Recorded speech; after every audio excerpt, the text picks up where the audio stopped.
Correio Esportivo está no ar! Apesar da animação de sempre, de praxe, aqui ó. Apesar da animação aqui, noutra câmera também, sempre de aqui, praxe, aqui, ó. lá, acolá, para a seleção brasileira com a bandeira tão bonita, lá, acolá, né? Para a seleção brasileira, Manchando, a seleção brasileira está manchando, né? A nossa bandeira tão bela. E vai pro Botafogo também, os dois protagonistas do Correio Esportivo dessa segunda-feira. Mas você que está assistindo do lado que não tem nada a ver com isso, boa noite para você, seja bem-vindo, seja bem-vinda, cumprimentando o nosso público também no Spotify. Já estamos no Spotify há algum tempo. Assista, confira, não só o Correio Esportivo, mas os outros podcasts que já estão todos lá no Spotify também. Sejam bem-vindos então a mais um programa. Hoje nós vamos falar da seleção brasileira, que francamente, né? E vamos falar do Botafogo, que francamente também, né? Já tivemos aí na semana passada, na sexta-feira, tivemos aqui o prazer de conversar com a Cíntia Maldana do Leoas, Campo do Bug, conversando, conhecendo a história de mais uma personalidade do esporte. E nesse meio tempo teve jogos, na verdade teve mais a seleção, né? E o Botafogo que jogou ontem em jogo atrasado da quinta rodada do Brasileirão.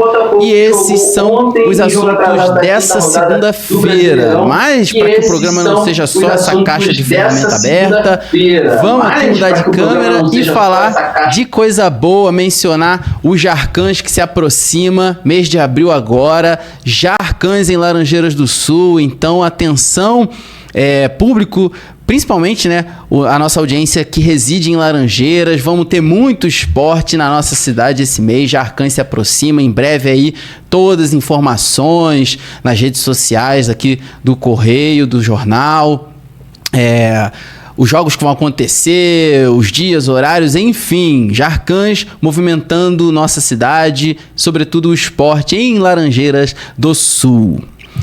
Vamos falar, infelizmente, então, de coisa ruim. Vamos falar aqui, ó, de cartão vermelho para essa seleção brasileira. Eu acho que nunca vivemos numa era em que o torcedor brasileiro está tão saudoso. A torcida brasileira, o povo brasileiro que acompanha a seleção, que tem, né, aquele prazer em torcer pela seleção, acho que nunca na história vivemos uma era tão saudosista. Saudosos de craques, de gente que não sinta o peso da camisa, que realmente chegue e represente a amarelinha, que tenha vontade, gana, determinação, vontade de vencer. Eu vi um vídeo esse final de semana do Vampeta falando que em 2002... que o Brasil foi campeão, em 94 que o Brasil foi campeão, a seleção chegou para aquela Copa com 5, 6 craques no time, né, dentre os convocados, e ainda assim com tanto craque convocado, o Brasil sofreu, suou para ser campeão. Foi para pênalti.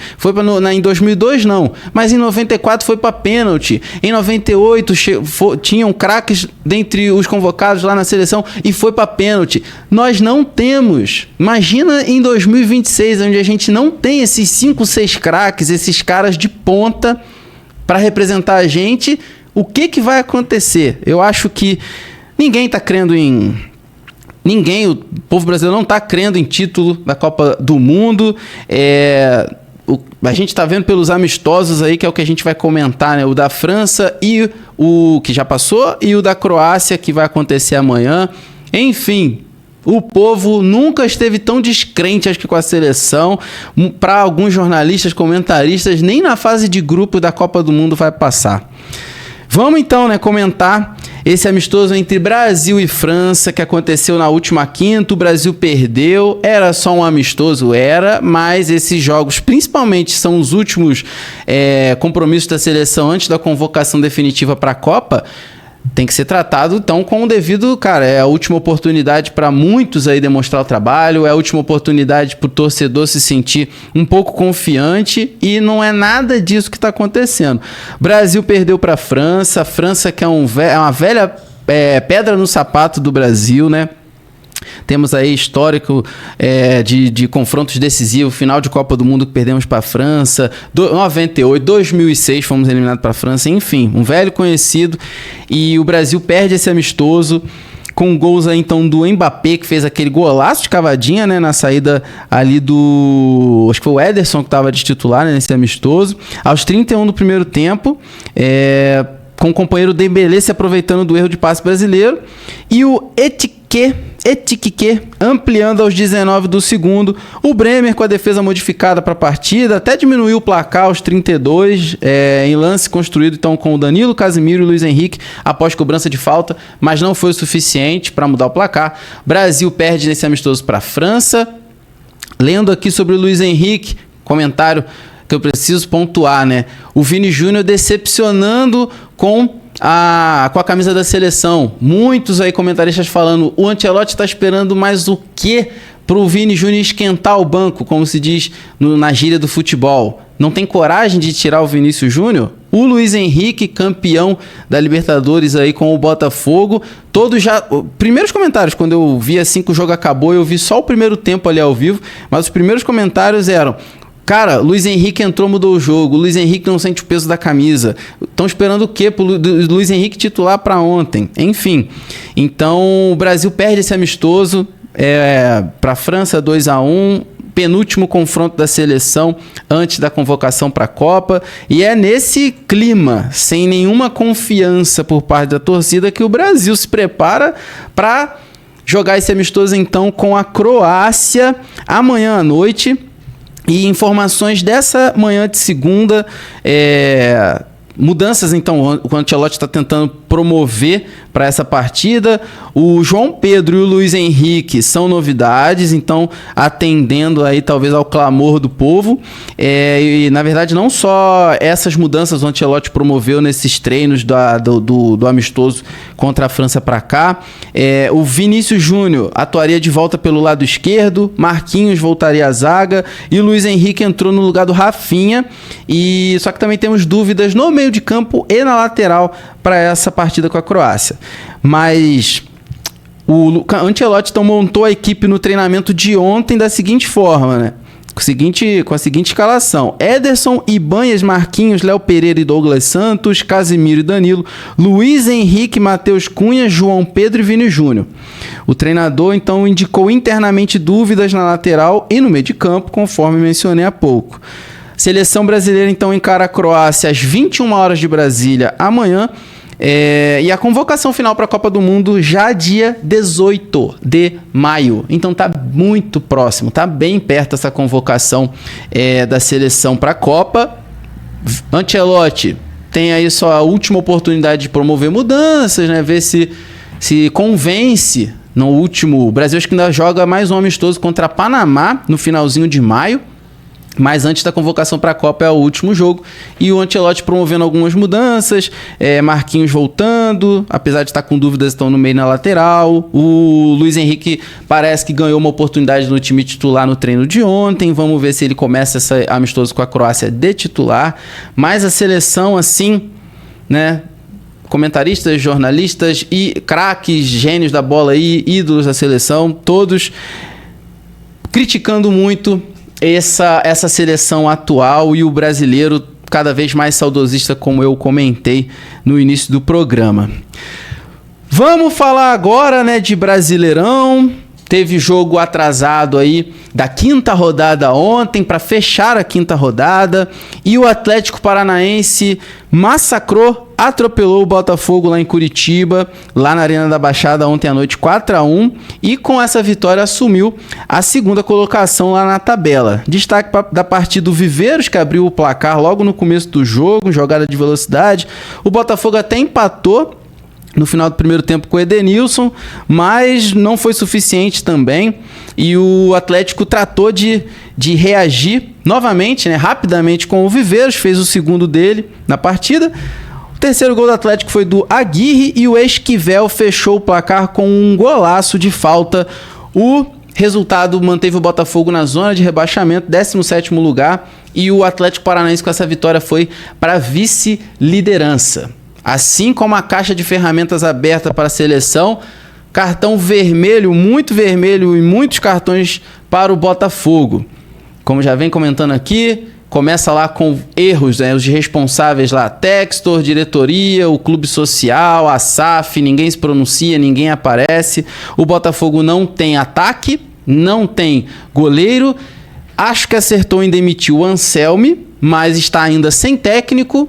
Então o Botafogo não tem ataque, não tem goleiro, não tem técnico, é um arremedo. O Botafogo é totalmente inoperante e hoje, dia 30 de março, a briga do Botafogo, apesar de eu particularmente achar que não vai se estender, não acho que tem time para isso, mas hoje, pelos problemas extracampo e pelo que o time está rendendo em campo, jogadores bons ali como Barbosa, Bastos, os comentários também, muitos, né? A maioria falando de como eles, apesar de jogadores que são bons, como eles jogaram mal ontem, como estavam sem confiança, errando coisas bobas.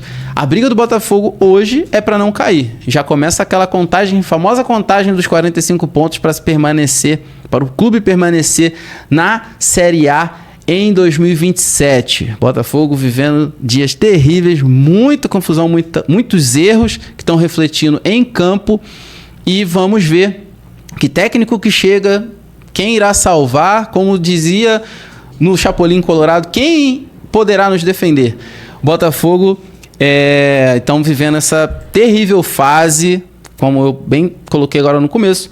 Textor começou com problemas lá, extracampo, o Botafogo com risco de tomar um transfer ban de novo, agora por conta da dívida com a compra do Arthur, junto ao Zenit da Rússia. Arthur que foi pro São Paulo, pro Botafogo, isso é uma boa notícia também. O Arthur não vinha jogando nada, não rendeu nada com a camisa do Botafogo, então vai com Deus, Arthur.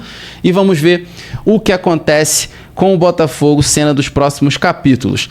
Já tem próxima rodada do Brasileirão, agora já esse meio de semana. O Botafogo vai receber o Mirassol, jogo de 6 pontos, Bacia das Almas, os dois com a corda nos pescoços, os dois na zona do rebaixamento, jogo importantíssimo para os dois. Botafogo e Mirassol, quarta-feira às 19h30 lá no Rio de Janeiro. O Internacional recebe o São Paulo, quarta-feira, 19h30 também.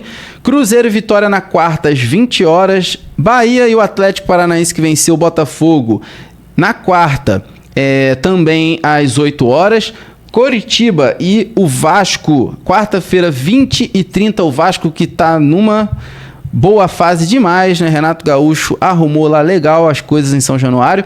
Fluminense e Corinthians, quarta-feira, 21h30. Santos e Remo, quinta, às 19 horas.